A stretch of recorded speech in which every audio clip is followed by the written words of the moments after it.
Parlant du Nouveau Testament, il me semble, c'était mardi, on a évoqué brièvement euh, la fin des temps et on a parlé de la chronologie, comment les choses se passent un peu dans l'ordre. Et j'avais préparé, il y a plusieurs années maintenant, une chronologie parce que la Bible ne donne pas un passage où ça explique il y a ceci et ensuite ceci et ensuite cela. Mais avec la Bible dans son ensemble, eh ben, on comprend à peu près la chronologie, c'est-à-dire l'ordre des événements à la fin des temps. Donc, j'ai préparé des feuilles. J'avais dit que j'allais imprimer des feuilles. Du coup, voilà. Donc, je vais les distribuer. On va passer juste quelques minutes à regarder ça rapidement. Et ensuite, on va voir un autre passage. C'est ça dont j'ai passé.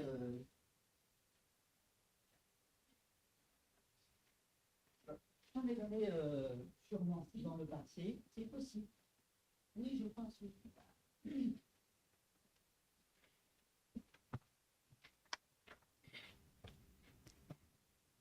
Alors, on se rend compte.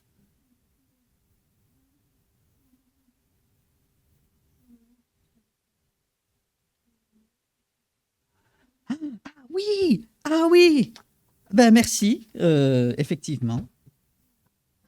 On ne m'a jamais fait remarquer, et pourtant j'en ai distribué des feuilles de. Voilà, effectivement. Donc, la première phrase, enlèvement de tous les chrétiens vivant à ce. Donc pas C-E-U-X, mais c'est E. Donc vous pouvez barrer le UX là, à ce moment-là, avec la résurrection des morts en Christ. L'enlèvement des enfants de Dieu est une réalité et c'est un peu ça qui déclenche le reste. Il y a des signes avant-coureurs, mais même Jésus lui disait, vous allez voir ceci arriver, vous allez entendre parler de ceci, mais ce ne sera pas encore la fin. Ce qui déclenche un peu le tout, c'est l'enlèvement des chrétiens, enfin des enfants de Dieu.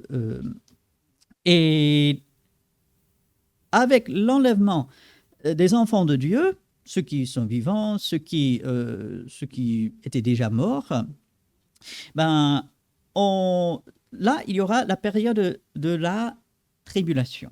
C'est la grande tribulation qui est divisée en deux parties. Bon, je vous laisse voir sur la feuille. On ne sait pas combien de temps il y aura entre l'enlèvement des chrétiens, enfin des enfants de Dieu. Moi, je vais utiliser le terme biblique enfants de Dieu, disciples de Jésus. Entre l'enlèvement et le début de la période des tribulations. Il semble que ça se suit assez rapidement. Est-ce que ça va être dans l'instantané, dès que les enfants de Dieu sont enlevés? Alors, à cet instant même, la tribulation commence. Peut-être. Est-ce qu'il y a un petit laps de temps? Peut-être aussi. Mais voilà, c'est l'événement qui suit l'enlèvement, la tribulation. Vous pouvez regarder Apocalypse chapitre 5 à 16 pour une description détaillée de ce qui va se passer à ce moment-là. Ensuite, on a toute la suite. Vous allez voir que je n'ai pas mis des passages ou des versets bibliques pour chaque élément, mais on voit essentiellement dans l'Apocalypse, on fait aussi le lien avec le livre de Daniel, le livre d'Ézéchiel, lui aussi il en parle, les autres prophètes. Et du coup, je veux attirer votre attention au verso. Donc, si vous tournez la feuille, au verso tout en haut, le dernier jugement. Ça veut dire qu'il y a eu des jugements avant, mais là, c'est le dernier jugement, aussi appelé le jugement du grand tronc blanc. Apocalypse chapitre 20 nous explique cela. Et le premier sous-point, tous les êtres humains de tous les temps sont présents. J'ai encore entendu cette semaine un pasteur que j'apprécie beaucoup, que je sais est dans la vérité, et je sais que lui, il serait d'accord avec moi. Mais il disait, le jugement du grand tronc blanc, il n'y aura que les inconvertis qui seront là. C'est pour les inconvertis, ceux qui n'ont pas reçu Jésus-Christ comme leur sauveur. Oui et non. Les enfants de Dieu seront présents.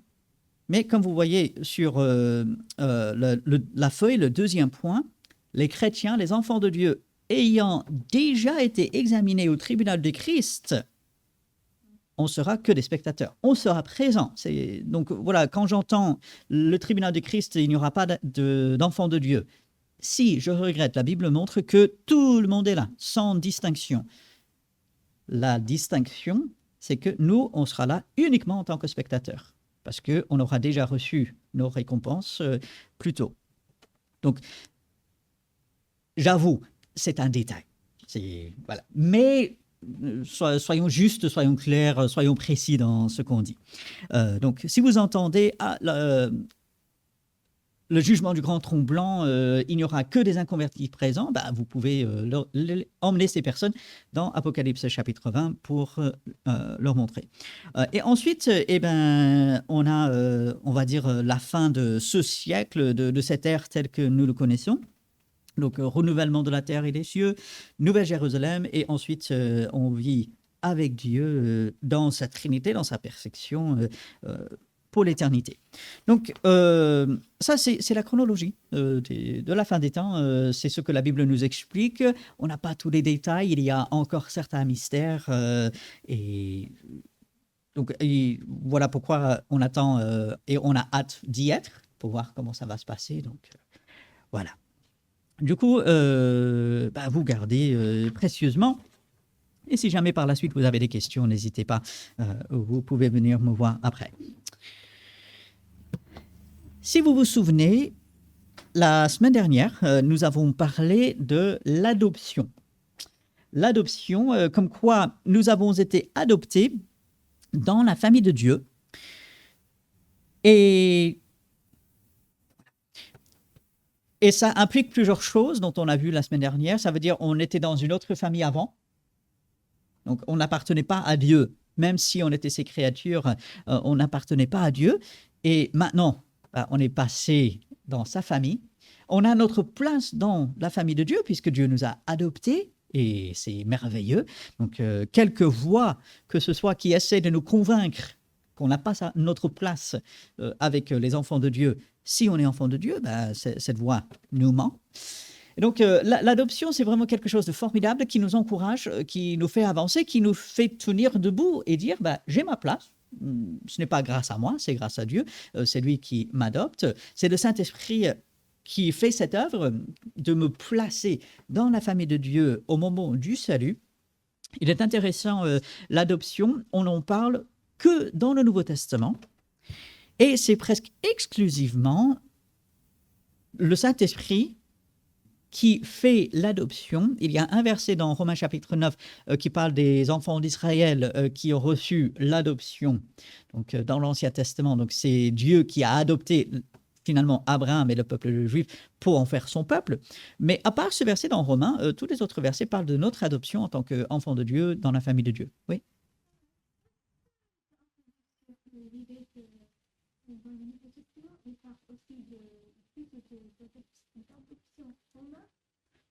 Les fils légitimes du père, mais il faut attendre un certain âge pour être vraiment adopté, c'est-à-dire avoir tous les droits, tous les privilèges, toutes les choses qui vont avec la famille. Oui. Alors, sur cette idée de l'adoption romaine où c'était réellement des enfants, notamment des fils légitimes du père, mais jusqu'à un certain âge, ils n'étaient pas vraiment considérés comme fils et arrivés à la majorité, ils devenaient en fait fils. Alors, j'avoue, je sais que cette idée existe, je ne l'ai pas vraiment creusée, donc je ne sais pas trop. Je pense à ce moment-là, on parlerait pas vrai, enfin, on utiliserait peut-être le mot adoption, mais Paul, il va parler de tuteur dans Galates et pas vraiment d'adoption. L'idée d'être pas enfant, mais après enfant, c'est plutôt l'idée que maintenant on a les droits. Oui, et c'est surtout ce que Paul il va expliquer en Galates quand il parle de la loi. Sous la loi, c'était comme être sous des tuteurs, ce que les gens ils auraient compris à l'époque, jusqu'à ce qu'on arrive à l'âge adulte, enfin jusqu'à ce qu'on arrive à la majorité. Donc je ne crois pas qu'il utilise le langage d'adoption dans ce passage. Peut-être que je me trompe. Euh, donc voilà, j'avoue, je n'ai pas assez creusé pour pouvoir bien répondre là-dessus. Mais je sais que les deux idées sont présentes. Ok. Et on voit Dieu, il nous accueille dans sa famille. C'est bon, voilà. Donc peut-être je pourrais prendre du temps pour un peu creuser la chose. Oui, oui. Donc on fait partie de la famille de Dieu par Jésus-Christ. Ça arrive à un moment donné. À un moment donné, on ne fait pas partie de sa famille et ensuite on devient enfant de Dieu. Et tout ceci, si vous vous souvenez, dans notre discussion sur le catéchisme. Catéchisme, très rapidement pour rappel, l'enseignement à travers l'apprentissage de questions et de réponses. On apprend notamment aux enfants une question, enfin des questions, avec les réponses, pour qu'ils soient capables, quand on leur pose la question, de redire la réponse. C'est très bien, parce que les enfants, pour être disciplinés et tout, c'est pas toujours facile, donc ça c'est très bien. Le grand inconvénient, c'est que on ne réfléchit pas trop, on apprend juste comme ça. Donc nous, on veut réfléchir, donc on prend quelques-unes de ces questions du catéchisme, et on est en train d'examiner, voilà pourquoi on parlait de l'adoption la semaine dernière. Et ce matin, j'aimerais encore vous poser une question et vous donner la réponse. Alors, la question, c'est quel est le premier commandement? On parle des 10 commandements. Hein. Quel est le premier commandement?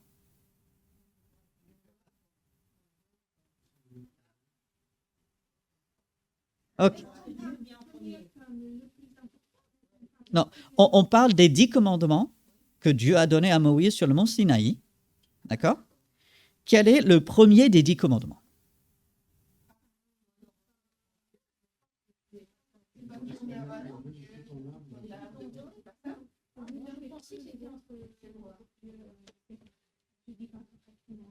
Ok, ça commence comme ça. Alors, où se trouvent les 10 commandements dans la Bible? Pas la Genèse. Non, non, non, non, non. Ouais, Exode 20. Allons-y, allons-y.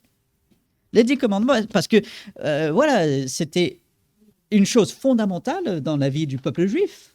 Les 10 paroles. Nous, on parle de commandements, mais en fait, littéralement, ce sont les 10 paroles.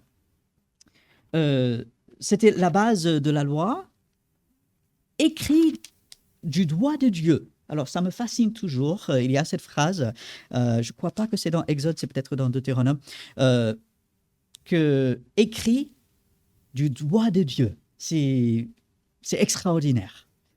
Et Moïse, il a eu l'audace, enfin, il a été tellement en colère, tellement bouleversé, quand il voit le péché du peuple d'Israël, quand il descend de la montagne, il va briser carrément ces tablettes de pierre sur lesquelles Dieu lui-même, il avait écrit. Vous imaginez, c'est quand même... Mais bon, tout ça, c'est une autre discussion. Quel est le premier commandement? Verset 2. Tu n'auras... Ah, pardon, verset 3. Tu n'auras pas d'autre Dieu devant ma face. Alors, bien sûr, Jésus va résumer la loi en 2 commandements. Tu aimeras l'Éternel ton Dieu de tout ton cœur, enfin de tout ton être, et ton prochain comme toi-même. Mais le premier des 10 commandements, tu n'auras pas d'autre Dieu devant ma face. Donc, quel est le premier commandement quand on parle des 10 commandements? C'est celui-ci. Alors, quelques questions plus loin sur le catéchisme. Que nous enseignent en particulier ces mots du premier commandement devant ma face? Vous voyez à la fin du verset, tu n'auras pas d'autre Dieu devant ma face. Et pourquoi cette petite phrase? Alors la question, que nous enseignent en particulier ces mots du premier commandement devant ma face? Et la réponse, je vous la donne.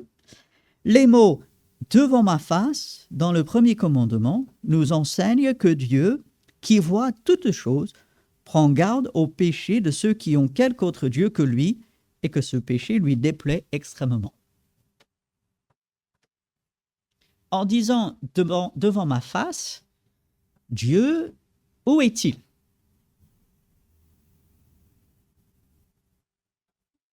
Partout. Est-ce qu'il peut avoir un endroit où je peux établir une idole? Donc, parce qu'on est en train de parler des idoles, comprenons bien, hein, d'autres dieux, ce sont des idoles. Est-ce que je peux établir une idole en quelque lieu que ce soit, à quelque moment que ce soit, où Dieu n'y est pas? Non. Ça va à l'extérieur, donc des idoles matérielles, physiques qu'on peut voir, mais aussi on peut parler des idoles du cœur, les idoles à l'intérieur, tout ce qu'on pourrait mettre devant Dieu, et on peut dire, ah, bah, je n'ai pas établi une statue. Je n'ai pas mis chez moi voilà, un petit temple, enfin, voilà. Parce que là, on peut le voir, et même Dieu le verrait. Mais à l'intérieur, eh ben là, les autres ne voient pas. Et là, je peux cacher. Mais Dieu, lui, il voit tout. Et donc, il dit, tu n'auras pas d'autre Dieu devant ma face. Devant ma face, et on fait comprendre Dieu, il voit tout, il est partout. Je ne peux rien lui cacher, et ainsi, je dois toujours être, enfin toujours, et je le suis par Jésus-Christ, hein, je dois toujours être en règle avec Dieu, et tout ce que je pourrais mettre devant Dieu est à éliminer par sa grâce, ou bien mettre à sa bonne place. Parce que des choses, on peut apprécier dans la vie, il y a énormément de bonnes choses, des choses que nous faisons pour Dieu, des choses que Dieu nous donne, ça c'est formidable. Il ne s'agit pas d'éliminer tout, non, mais comme on dit, une place pour chaque chose à sa place. Donc Dieu en premier, bien sûr, et ensuite toutes les différentes choses que nous pouvons avoir dans notre vie. Donc, tu n'auras pas d'autre Dieu devant ma face. On voit dans les 10 commandements, ces 10 paroles, que Dieu met en avant le fait qu'il voit tout, qu'il est partout. Il faut y penser et surtout le laisser, parce que c'est lui qui le fait en nous, hein, le fruit de l'esprit produit ces différentes choses. Et ben, il faut garder Dieu à la première place et se laisser diriger par lui. Donc, voilà, c'est quelques pensées. Est-ce que ça suscite des questions, des pensées là-dessus?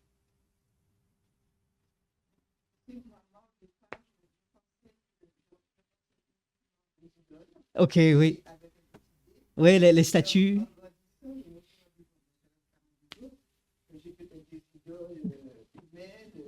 Oui, oui, exact.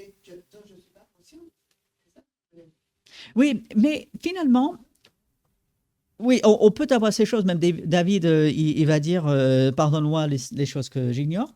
En même temps, Dieu étant qui il est, si nous avons une relation avec lui, il va nous montrer et on prendra connaissance très rapidement des choses. Donc Dieu, il va mettre le doigt, il ne nous laissera pas dans le doute, dans l'obscurité. L'enfant de Dieu saura par le Saint-Esprit que il y a quelque chose qui ne va pas et Dieu va permettre de régler. Mais c'est vrai, on pense aux idoles, on pense aux dieux petit d et on pense aux statues, on pense aux choses qu'on voit. Dieu, il voit ces choses aussi et il les proscrit. Il dit, il faut éliminer cela. Mais il va plus loin. Il voit aussi le cœur. Et là, Dieu va nous aider, bien sûr, d'une manière calme et directe. Ce ne sera pas le flou. Mais direct en disant, ah, il y a ceci et cela. Et lorsque Dieu nous montre, là, on règle la chose. Ce que je veux éviter, c'est de... Comment est-ce que je peux le dire? Cet enseignement comme quoi, on a des choses cachées en nous, on a des choses dont on n'est même pas conscient, et donc il faut passer du temps à chercher ces choses et éliminer. Non, en fait, c'est le travail de Dieu. Dieu, il va nous montrer, et c'est uniquement lorsqu'il le fait, là, je me mets en règle avec Dieu, en fait. Donc, voilà. Parce que nous, avec notre propre capacité, on va passer à côté des choses, on sera ignorant et tout. Mais c'est le travail de Dieu de nous montrer, et il le fera avec amour, avec grâce, avec clarté. Donc, Voilà, il faut faire attention, mais en même temps, de faire confiance à Dieu que s'il y a quelque chose, il va nous le montrer. Il ne nous laissera pas dans le doute, dans l'incertitude, dans l'obscurité. Non, il va montrer tout de suite. Et d'ailleurs, ça délivre, on enlève un poids à ce moment-là, parce que si on est toujours en train de chercher, en fait, on n'aura pas le temps pour autre chose. Donc, oui. Oui, cette idée de idole du cœur, je pense qu'on le retrouve dans Ésaïe, dans d'autres prophètes. Et par ça, Dieu montrait qu'il visait pas simplement les choses physiques, mais il visait le cœur aussi. Ouais.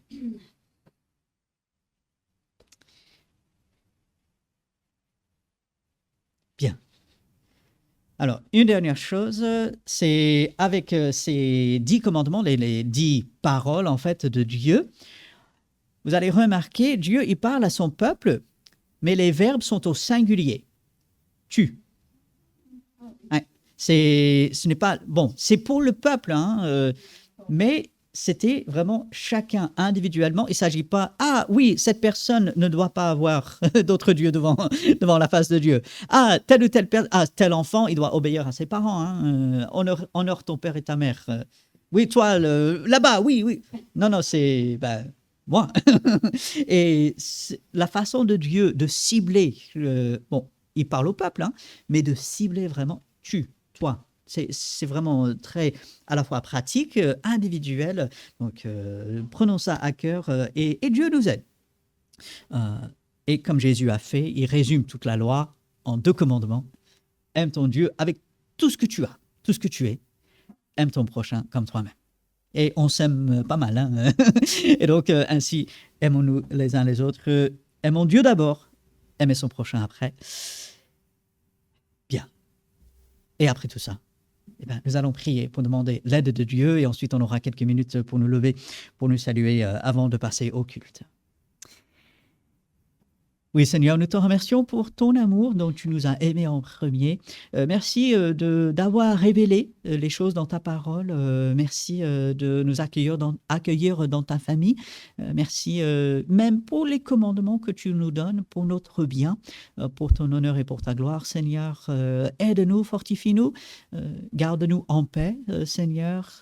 Aide-nous à t'obéir jour après jour comme tu le veux.